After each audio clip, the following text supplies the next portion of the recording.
La militarisation, c'est ce que nous voyons presque tous les jours. Nous voyons des hommes en armes, les violences qui se passent. La RDC est entourée par 9 pays où les frontières sont poreuses et les armes entrent.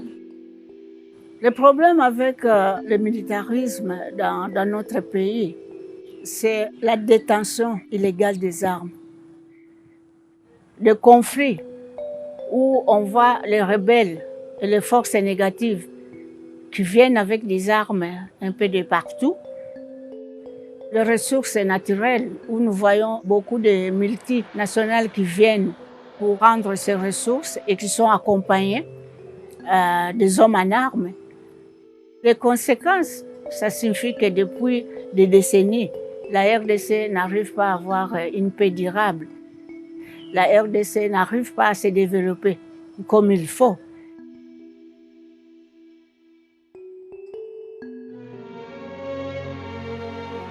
Nous avons connu une dictature de 32 ans de Mobutu en RDC et cette dictature a été renversée par les armes avec l'arrivée de Kabila le père.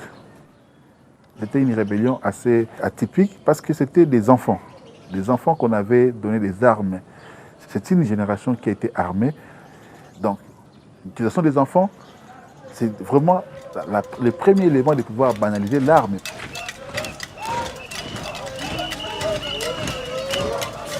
L'armée congolaise aujourd'hui est le fruit des brassages de plusieurs fractions des rebelles. La police congolaise, c'est aussi un rassemblement des anciens militaires de l'époque de Mobutu. Donc c'est vraiment une police très militarisée.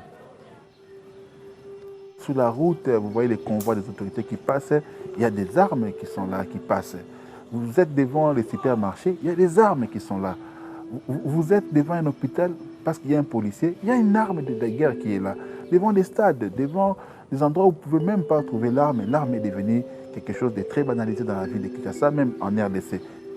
Il y a un grand débat au niveau de la justice parce que les juges militaires disent que tant que le policier sera détenteur d'une arme d'assaut, d'une arme de guerre, le policier restera justifiable devant le cours militaire. La police congolaise jusqu'à présent tarde à être réformée pour que nous puissions avoir réellement une police civile. On a la difficulté d'aller voir quels sont les meilleurs renseignements qu'on donne dans les hommes en armes, les budgets qui sont affectés pour les achats d'armes, la détention d'armes. Mais qu'est-ce qu'on fait? C'est important de faire des alliances. Cette approche qui voudrait que les hommes et les garçons puissent faire la promotion des droits spécifiques des femmes, parce que ça nous donne une différence. Mon engagement vient de par une réflexion personnelle que je menais. Nous avons à peu près 52% de la population qui sont féminines. Alors, de par ma réflexion, je vois des individus comme étant des talents. Comment nous pouvons mettre en place un système qui essaie de mettre à l'écart 52% des talents de la population et 48% sont obligés de pouvoir répondre aux différents défis auxquels le pays est confronté. Il y a besoin de l'apport de tout le monde.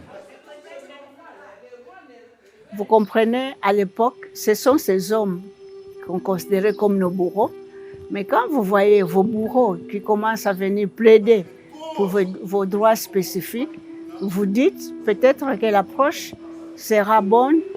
C'est là où nous essayons de contrer tout ce qui est masculinité militarisée, de pouvoir aider les femmes pour faire avancer leurs droits.